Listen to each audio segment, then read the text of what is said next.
大家好，香港時間星期六早上9點12分，收睇緊嘅係 Ed Chin World 世界頻道同埋 Facebook 直播。今日咧係蘋果日報結束停刊2週年，咁好多人咧都有好多唔同嘅諗法啦。咁請嚟嘅咧就係蘋果日報嘅前高層 Mark Simon， 咁同我傾下，即係2年啦，有咩嘅 reflection. Mark, has been a while, probably almost a year since we haven't talked on air. Yeah, that's been a while since we've been talking on air. I hope you're doing okay. I hope everybody's doing well. Yes, I have the Hulk behind me, so giving me strength. Yeah. So I need that sometimes.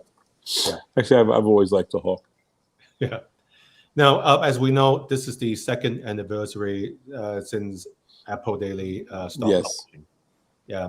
And I already did 2-3 shows since 5 hours ago, asking people different things. Lam Wing K in Taiwan was on my show before. And then I guess you were in the US when that happened already, right? The last copy, the 1 million copy. But the fact of the matter is that, you know, one of the things that I think we have to remember here is the journalists did a very good job, but the people who kept we should have been closed probably about 2 weeks before that. If some of the managers who were under pressure for NSL, if they'd have had their way, they'd have closed it.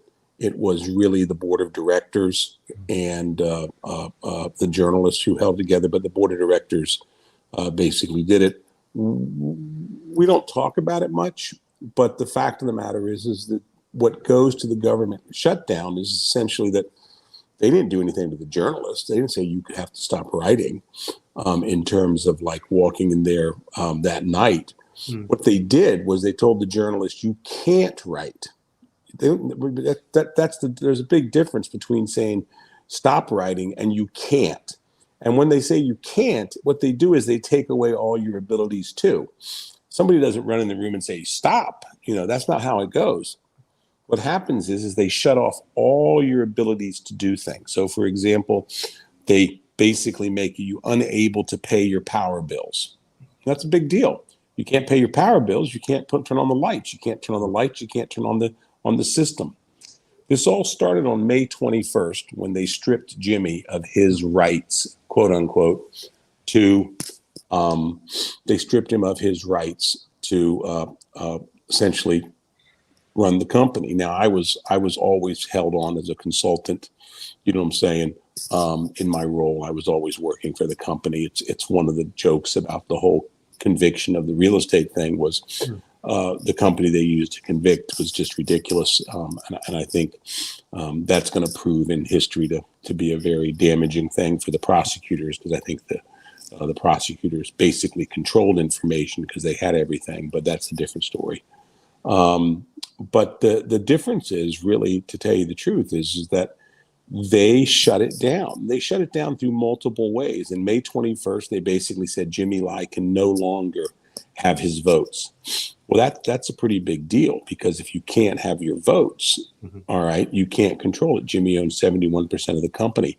The mistake they made when they did that, as they make a lot of mistakes all the time, but they learned, was they couldn't appoint a new board of directors because they couldn't get a quorum. Okay, so that frustrated them greatly. The reason why we know that is because they were pressing managers like Royston Chow to get a new board of directors. Why do I know that? Because Royston contacted me trying to get the directors to resign. I don't know if you know this, but people know that they basically, the senior management who was under pressure, tried to get us to basically dismiss the board of directors. So it was a very complicated situation that was going on, but it was plain to see what they were doing.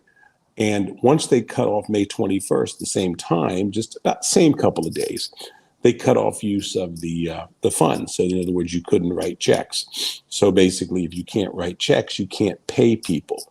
Now, magically, people don't realize this, but in Hong Kong and in most common law jurisdictions, if you ask somebody to work and you don't have the means to pay them, that's fraud. So in other words, if I call you up and say, Edward, can you please write this article for me? And I don't have the means to pay. You know, I have no money in the bank account. I have no nothing. You know, I'm counting on a deal to come through. That's not good enough. There has to be the funding there to pay. There has to be the leader to pay you. If not, that's fraud. So imagine the managers and the board of directors looking on that. So at all turns, they were cutting them off. Then they basically intimidated our suppliers. Why? Because I contacted the suppliers and I said, look, I'll send you the money from other accounts. I'll send you the money. Jimmy will do a pay-in on the other accounts. And what I mean by that is we will pay money in to the vendors, and we'll just, if we don't get our money back, we don't get our money back. Right. The three major vendors, I don't want to name them, the three major vendors said, no, we've been contacted. We're not supposed to take any money from anybody. Now, how the government knew that Mark Simon was calling vendors, I think is pretty obvious. They obviously had people in our management, as we saw later with Royston and with a couple of other people, and we'll see in the trouble that basically we're telling them what we were doing. So it was a very confusing situation. The government had their hands all over the place. When the decision was made for the 24th, we were originally hoping to take it all the way to the 29th, but we started having supply issues. The printers started getting worried. People started getting very nervous, but there was pressure to shut it down.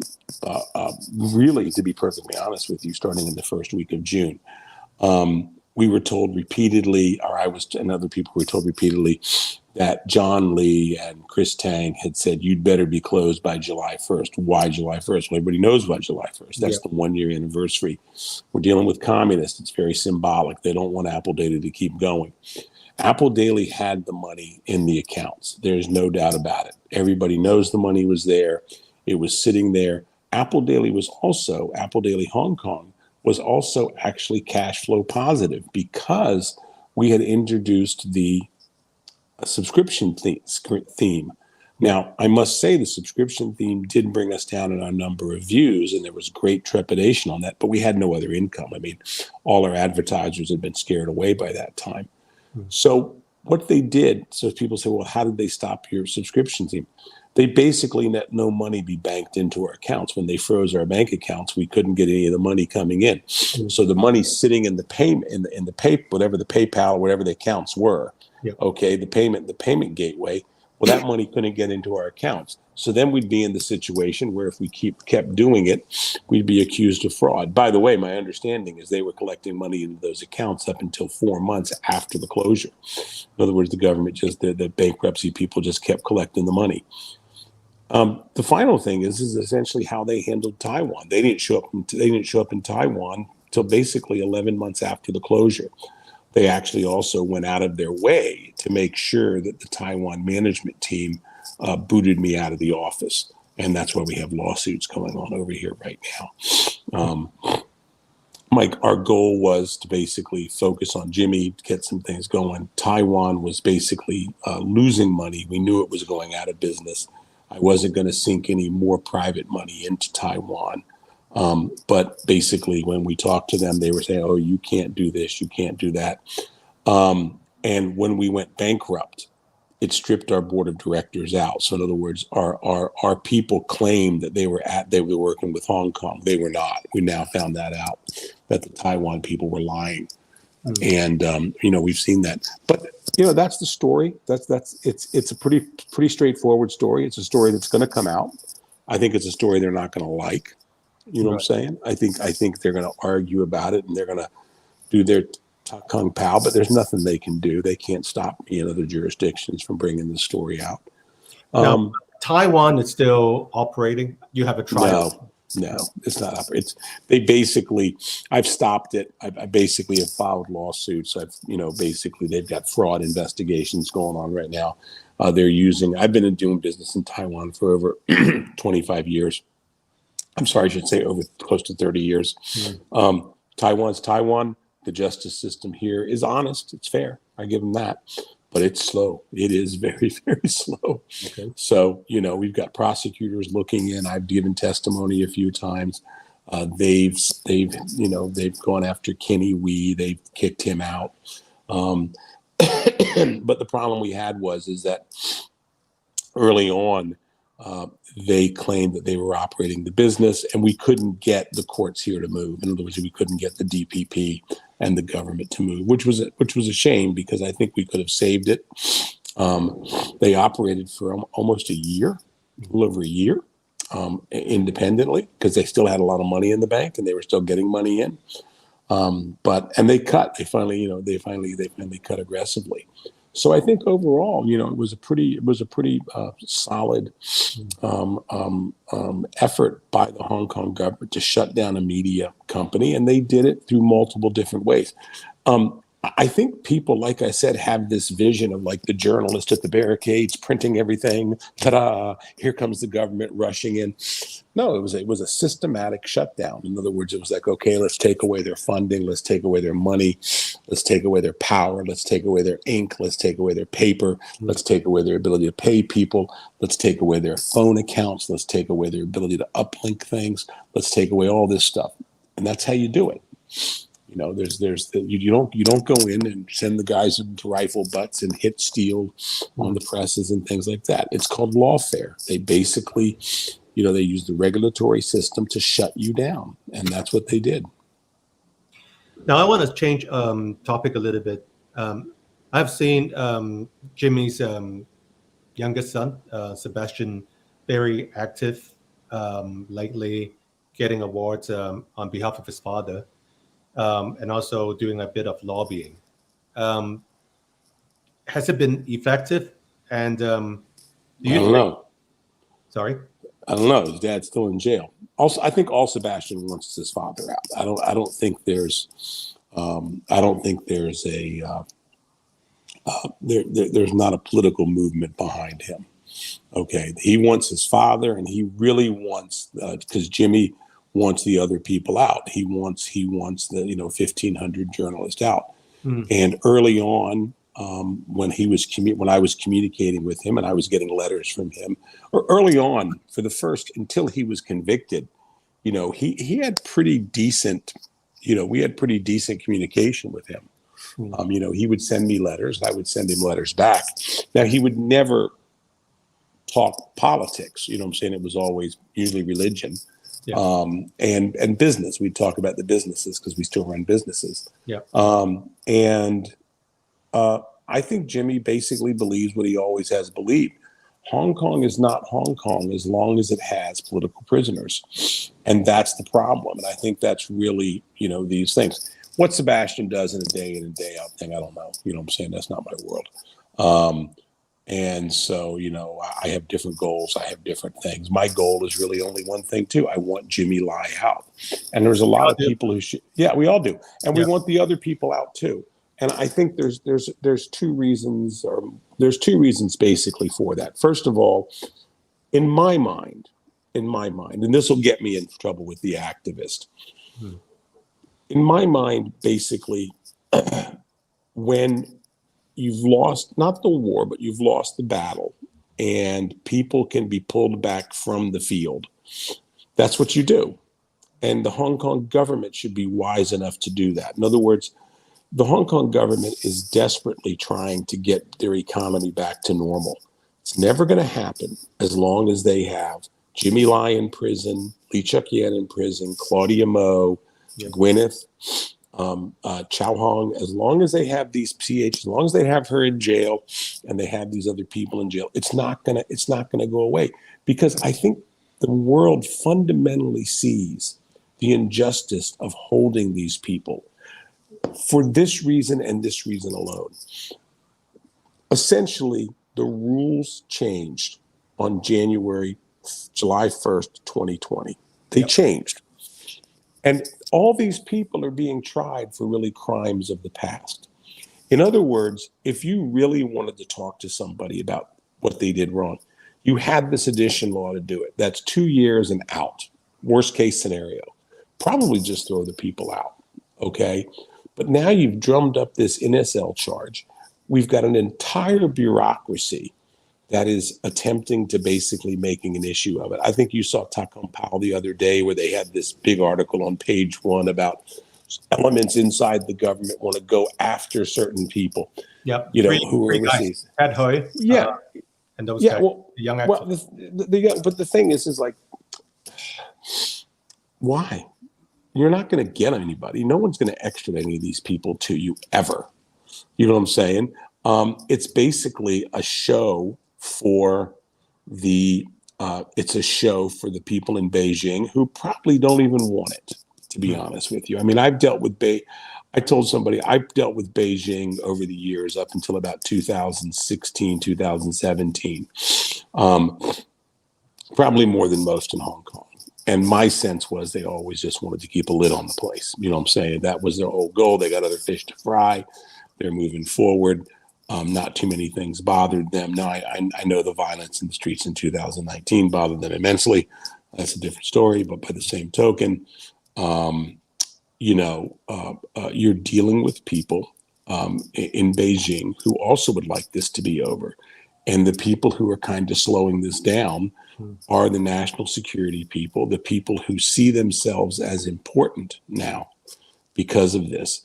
And so my take on this is that if we ever want Hong Kong to recover, and I do, that's the other thing too, is I think one of the things that people forget about Jimmy is he loves Hong Kong. Yeah, we all love Hong Kong. Yeah. I don't want to see the people in Hong Kong economically suffer. I don't stay up at night going, their property prices are dropping. That's not what I do. I want to see my friends successful there. I don't have any illusions that they want me back there. I'm not sitting here crying because of that. That's life. But, I think the problem they have is they don't know how to move forward. And that gets back to the point I was making earlier. It's over. The idea that you're going to stretch this out and you're going to hunt down, we're going to hunt down people who think incorrectly. That is not them looking after China's national security interest. That is them looking after their own interest. That's what this is. Do you understand? People don't understand. In other words, that is a bureaucracy who's highlighting something that's going on, okay? And that bureaucracy is highlighting that because it makes them important, or a political segment of the economy.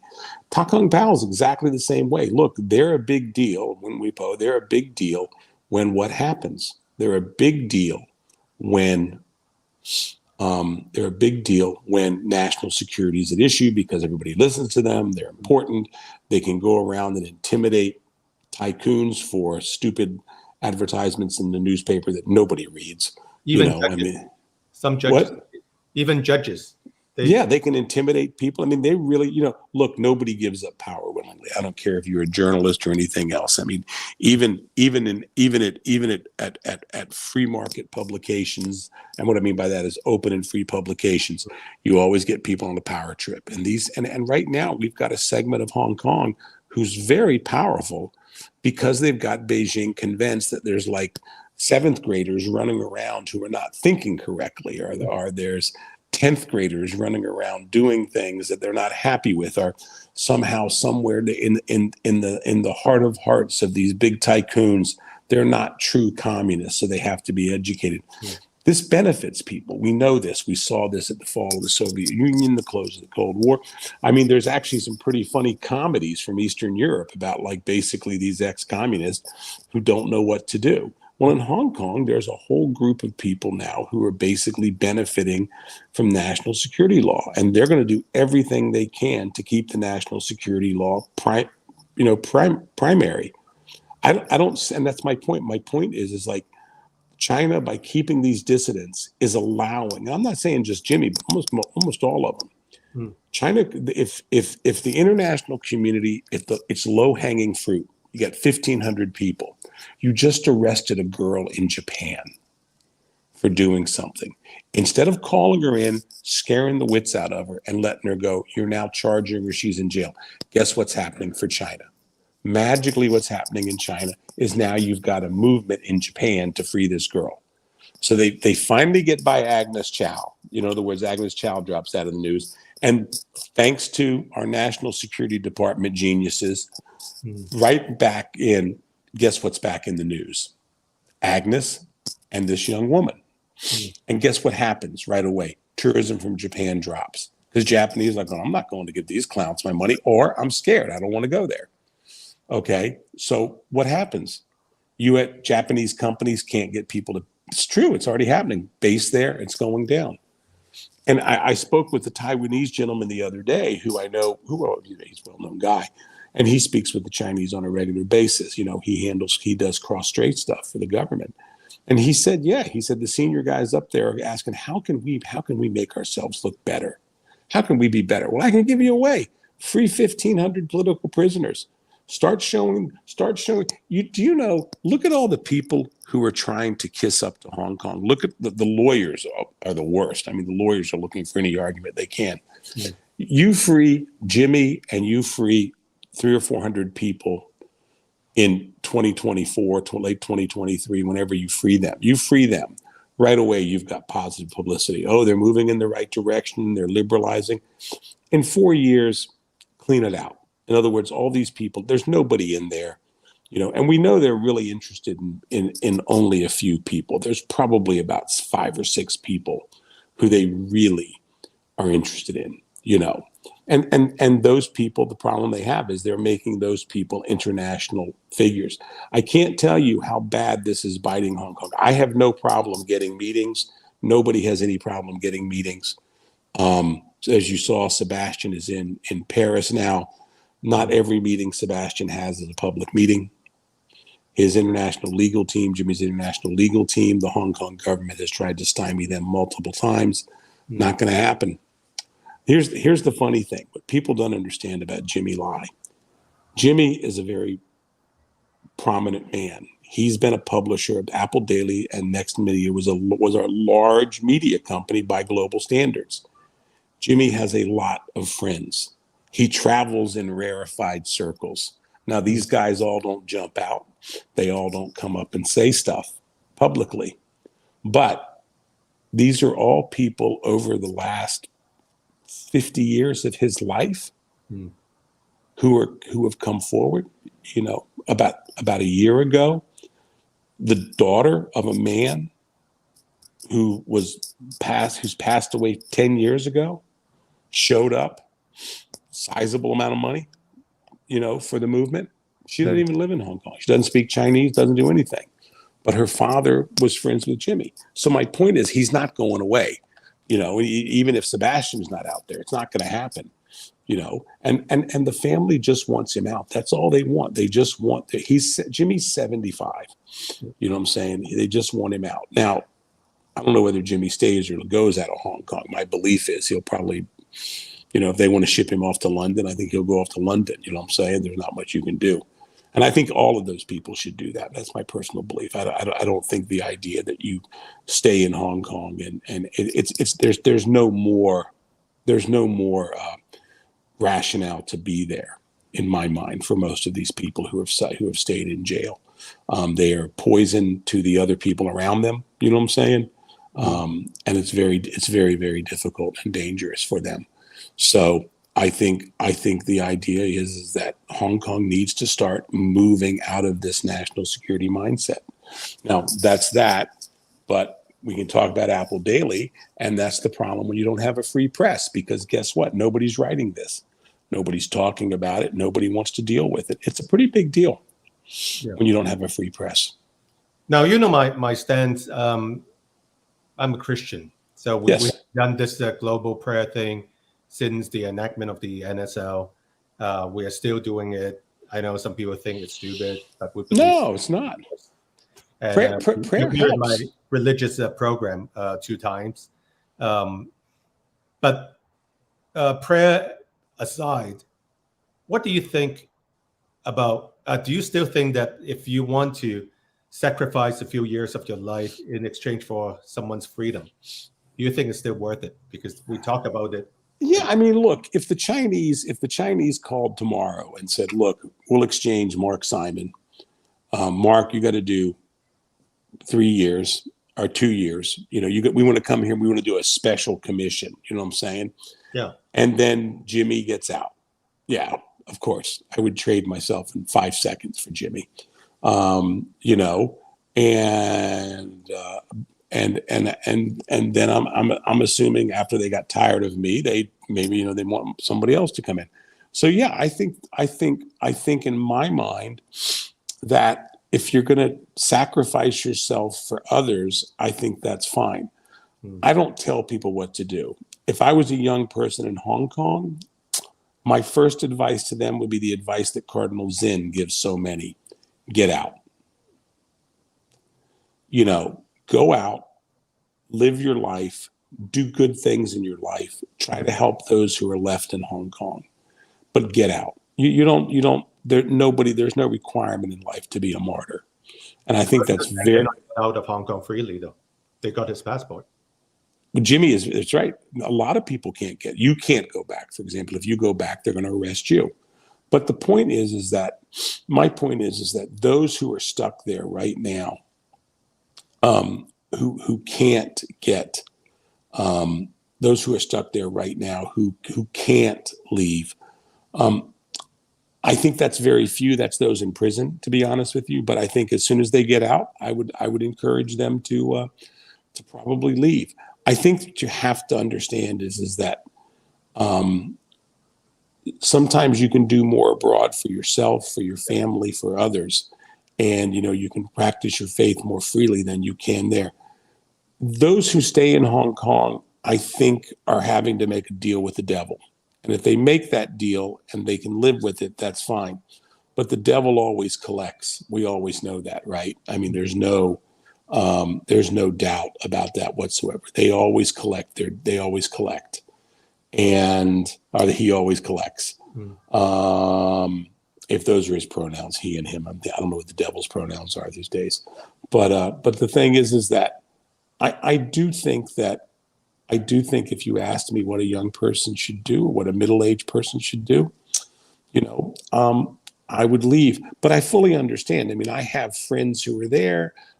I saw a friend in New York about a year ago, and he was in tears, literally. Hong Kong guy, been there his whole life, family business, garment-related business, you know what I'm saying?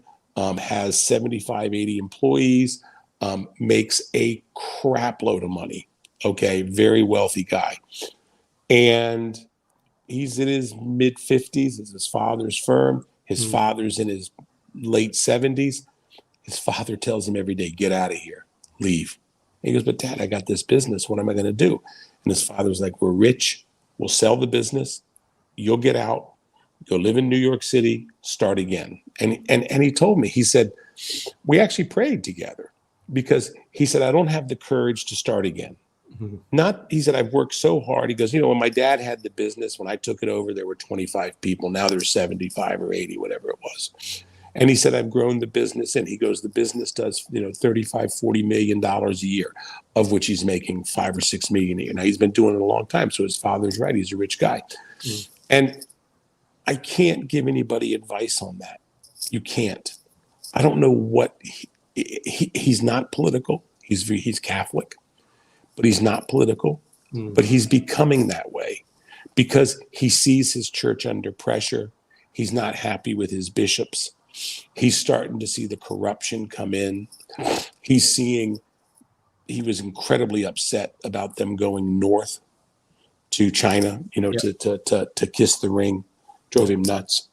But the thing is the question is his point is like, I'm in my 50s. He says, I said, well, where are the kids?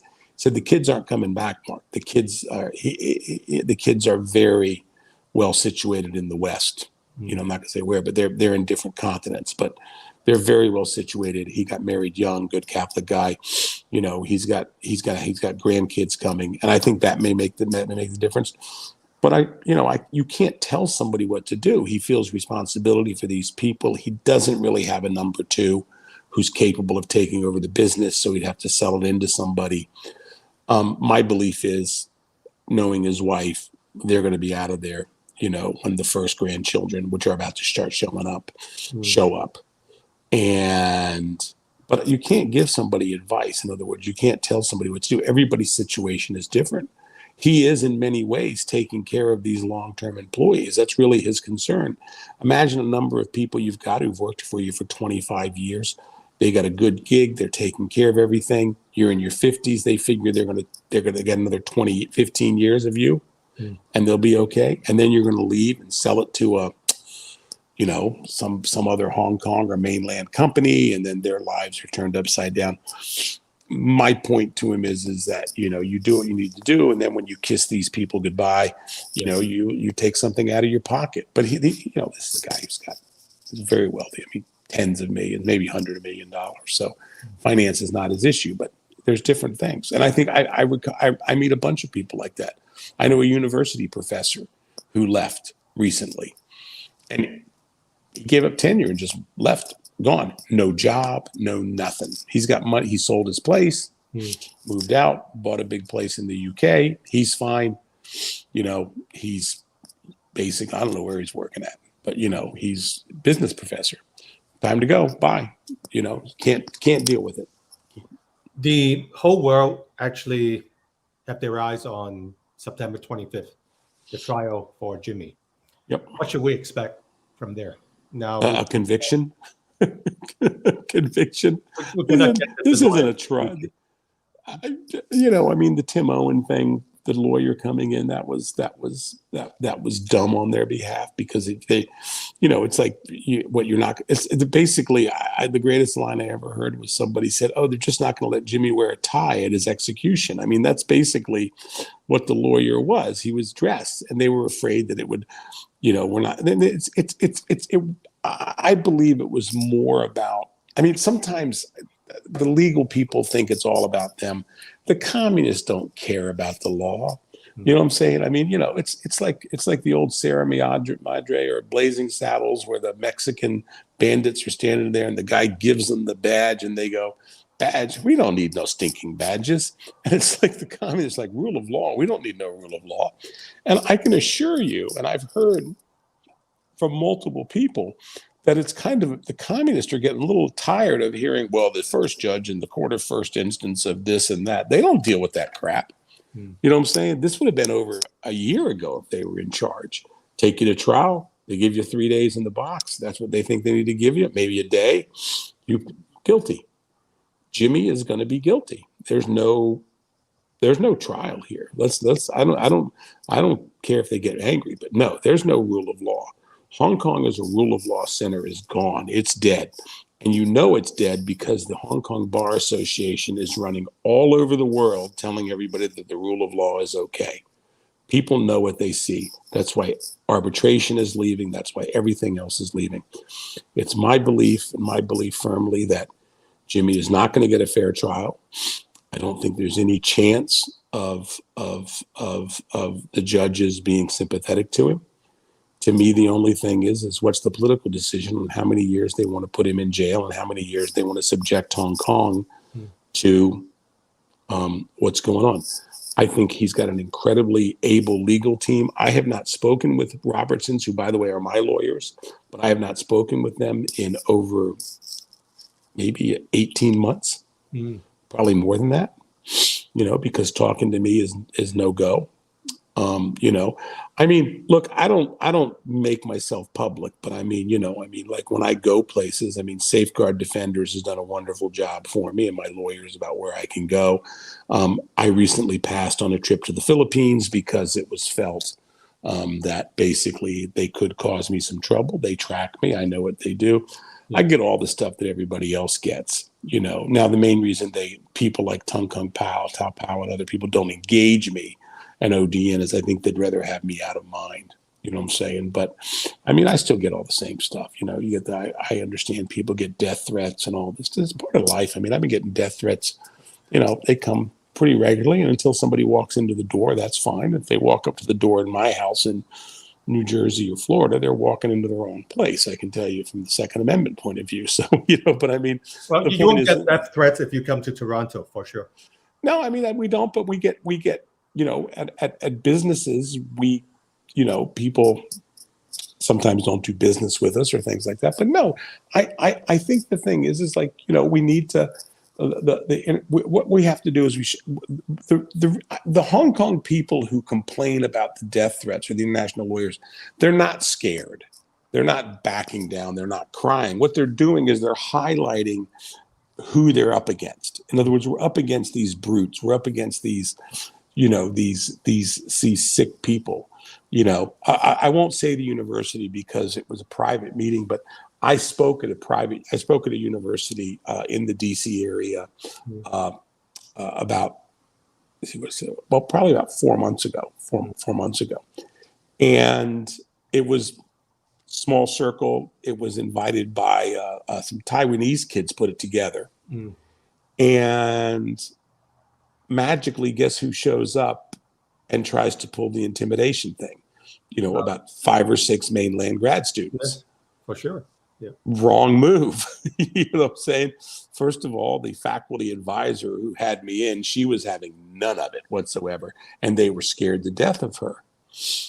And the type of school it was the university campus security was there.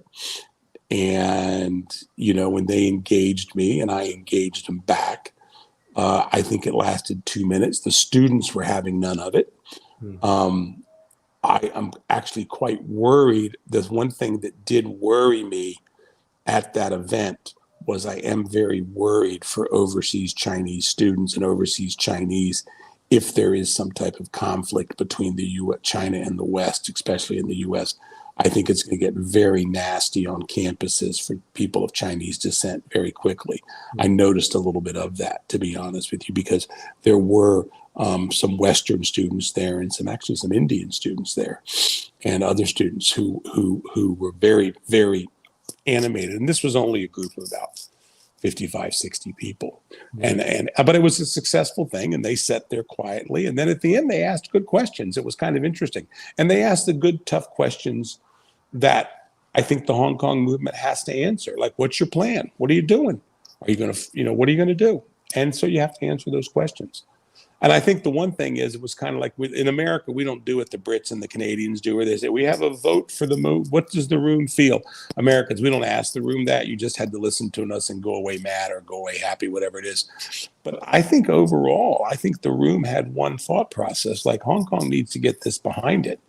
And the leadership of Hong Kong needs to say, okay, if we want the economy to recover, if we want to take care of the people, it's a layup. Start letting people go. And I know I've been beating on that, but I really believe it. It's first of all driven by the fact that I want everybody to be released, especially Jimmy.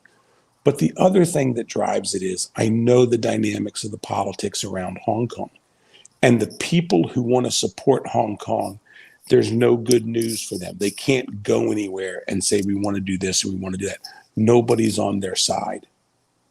They don't have any good news. You can't, the Hong Kong U.S. Chamber of Commerce, the British Chamber, they can't show up anywhere and say, well, we're liberalizing, we're doing this, work with us, help with us. There's nothing. They got nothing to give anybody. Nothing. And as such, Hong Kong is going to get a harder and harder time. I even think John Lee going to APEC is basically, I think it's a huge mistake on the part of Hong Kong. Because it's going to be happening right in the middle of Jimmy's trial. It's going to be highlighted all the way through. Xi Jinping's not going to get around it. They're going into a city that is known for activism and the West Coast. And so Hong Kong is going to take a beating like no tomorrow if, from a public relations point of view. And the other thing, too, is people are finding alternatives to Hong Kong. Unfortunately, that's true. They're finding either going directly into China, which is an option, but the China market is not so great. But they're finding Singapore. They're actually finding New York for some other things. And it's a global world thanks to COVID. And they're going different places. I'm in Taiwan. The Taiwanese haven't learned a damn thing. They could, this place is about as receptive to immigration as, basically, how would I say it? It's hard to find somebody who's less receptive to immigration. The Japanese are more receptive to immigration than Taiwan. So it's problematic. I know I'm not sure how many they've exactly lost, but it's pretty bad when the New York Times tells you that they can't operate out of here. Okay. Now we got around 2.5 more months before 3 months before the trial. I hope I can get you back on again. Well, I talk so much, I don't know why you need me. I mean, basically, I'll say the same thing every single time. It's one of the things, everything I believe about this will fit on a 3x5 card.